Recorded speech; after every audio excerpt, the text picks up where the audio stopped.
If I give you 1000 ringgit or around $200 to spend on the watch, which one will you get? The MoonSwatch or one of these? Let's find out. Hello, welcome back to the channel. My name is Techfat and today we are going to take a look at the Polycarbon Sketch by D1 Milano, both the white and the black versions. The Polycarbons were released in September 2023. They became very popular on the watch world, likely due to their resemblance to the Royal Oaks and how they create an unrealistic 2D effect. The main focus today will be on the Polycarbons, but I will be referencing the MoonSwatch a little bit because both watches are around 1000 ringgit or around $200 mark. They are both quartz and plastic and they both resemblance a highly recognized watch in the industry. Before we go into the design, let's get some dimensions and the specification out of the way first. And I'll just take reference from their website itself. For the case size, it is 40.5mm across and only 8.8mm thick. The whole watch is covered by polycarbonate plastic with soft touch coating, more on that in a minute. And the bracelet comes with hidden butterfly clasp. We have a flat stainless steel case back with 4 screws and a pencil engraving to remind you that this is a sketch. And of course the dials, the hands and indexes are all in white. And for the glass, it is a mineral glass with anti-reflective coating on the inside. It is running on a Japanese Seiko movement and it comes with a 50 meter of water resistance. And the price for this Polycarbon Sketch is around $195, whereas for the MoonSwatch it is retailing around $270 for now. As for the design of the watch, I'm not too sure how can I describe it. They try to make the watch looks very much like a 2D design. It looks like a sketch and it is a cutout from a piece of paper.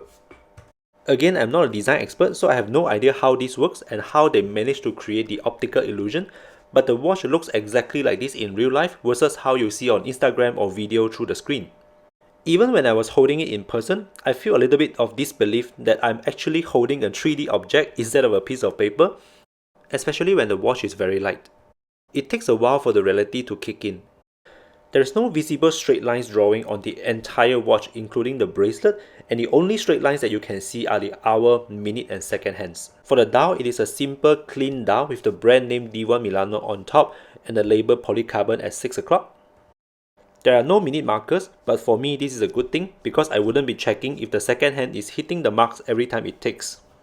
If you take a closer look at the dial, you will find that each hour marker is unique. They are crooked, they are imperfect, just like how it should be if they were drawn by hand. Same with the perimeter and the outside circle, they all look like hand sketches where you will see irregularities and imperfections. And that is exactly what makes a watch special, the imperfections. It almost makes you want to keep looking at the dial to search for more flaws. By the way, it has got no lume, so you got zero legibility in the dark. There are only 2 colors on the watch, the black and the white. The white one has got a black contrast, whereas the black one has a white contrast. The only design difference between these 2 watches is at the crown. For the white watch, you get the black crown, but for the black watch, you don't get the white crown. So there's this. For the crystal, you get some anti-reflective coating on the inside, but on the outside there is no coating at all, so it actually tracks some fingerprints and oils rather easily. The next thing that I want to share here is the material that they use on the watch. The entire watch, including the bracelet, are made by a plastic called polycarbonate, hence the name polycarbon. But they quite cleverly put some soft touch coating on top. This gives a little bit of a rubberized feeling to the watch and it makes the watch feel a little bit more premium than it actually is.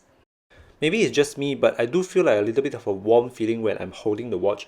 So I can imagine on the cold days, when we pick this watch up, it will not send like a kind of a cold shock to the wrist. The next thing that I want to touch on is the wearability of the watch. At only 8.8mm, this is a very thin watch. The tolerance between the links of the bracelet are not too tight, but this actually is a good thing because it makes the bracelet wraps the wrist a little bit better. And because it has a flat crystal and flat case back, it makes the watch wears rather low on the wrist. And for the butterfly clasp, it builds quite well and it snaps in quite easily.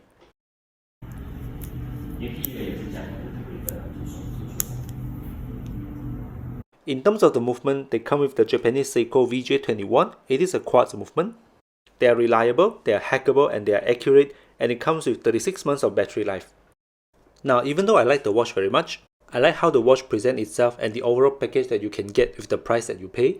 There are still some things that I wish they could have done slightly better. For starter, they should have added looms to the hour and minute hands because right now, the legibility in the dark is basically 0. For the crystal, I think that a sapphire crystal would be much more welcomed. However, I do understand that this will increase the price and overall weight of the watch.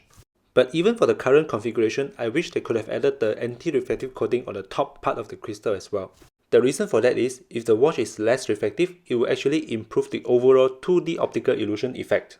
And finally, the use of butterfly clasps means that there is no micro adjustment can be done on the bracelet. So I will recommend wearing the bracelet slightly on the loose side so that you will have some breathing room for your wrist to expand. Do you think that this watch looks like something that they will give to the Stormtroopers as the standard issue? It would be really nice if we can take the black one, change the second hand to a red color and make it a Darth Vader edition. Compared to the MoonSwatch, I would argue that the polycarbonate is more durable because it is a time-only watch, you see. You only need to set the watch once and it will stay accurate for months or even years. Now, even though the MoonSwatch is also a quartz watch where you can just set the time and then let it run forever, but this is a chronograph, so it's more likely that you would play around with the chronograph, use it to time stuff, that increase the wear and tear of the watch. Not to mention that these chronograph pushers, they tend to get tangled around or they tend to get stuck in clothing or your bags when you're putting on bags and so on. So they are more susceptible to wear and tear and also accidental damages.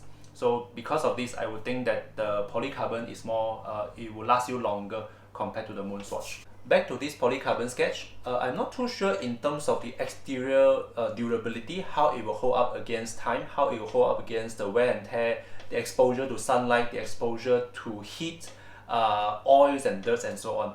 Because generally, I'm not a guy who would baby my watch. I like to wear them as they should, but I do think that specifically for this case, the Polycarbon Sketch, especially the white color one, it needs to be baby a little bit so that it maintains its clean and white look. Now, why do I say that? Because I think the watch will look much better, and most importantly, the watch will maintain its 2D optical illusion much more better if it is clean and free from all the oil, the dust, and the smudges and all. Again, to share some final thoughts between the MoonSwatch and the Polycarbon Sketch. With all the MoonSwatch craze, all the long queues at the boutiques, all the constant releases of newer and limited editions of MoonSwatches, this Polycarbon Sketch actually feels like a bit of a fresh air, at least to me. It feels like someone really put some thought and effort into creating something truly new and mesmerizing to look at, something that creates some emotional connection with you, that you can feel the creativity and effort that they put behind to create the watch, and it's very refreshing to see.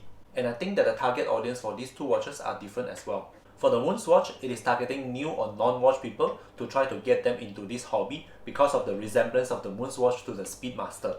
For the Polycarbon Sketch, I think that it's targeting real watch enthusiasts like us because we like the quirkiness of the design, we like how it pays homage to the real thing, the Royal Oak, without being a one-to-one copy to it. It looks nothing like a typical watch that a watch enthusiast would wear, and we want to wear this because we want to put on something fun, something that doesn't take itself too seriously, and we can enjoy the watch as it is. And most importantly for me, this Polycarbon Sketch is available to purchase online, unlike the MoonSwatch where you can only buy them at physical stores. That being said, not everything MoonSwatch is worse than the Polycarbon Sketch.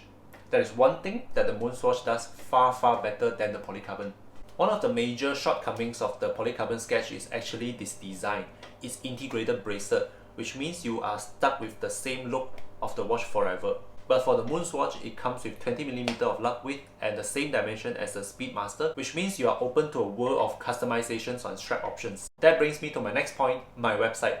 Go to poshbrotherstraps.com if you want to buy leather and NATO strap for your watch. And that's it guys, now I want to hear your thoughts. What do you think? Will you get the Polycarbon Sketch or the MoonSwatch? Let me know in the comment section down below. And thanks a lot for watching. If you liked the video, please consider giving it a thumbs up and subscribe to the channel if you haven't already, and I'll see you guys in the next video. Thank you, bye bye.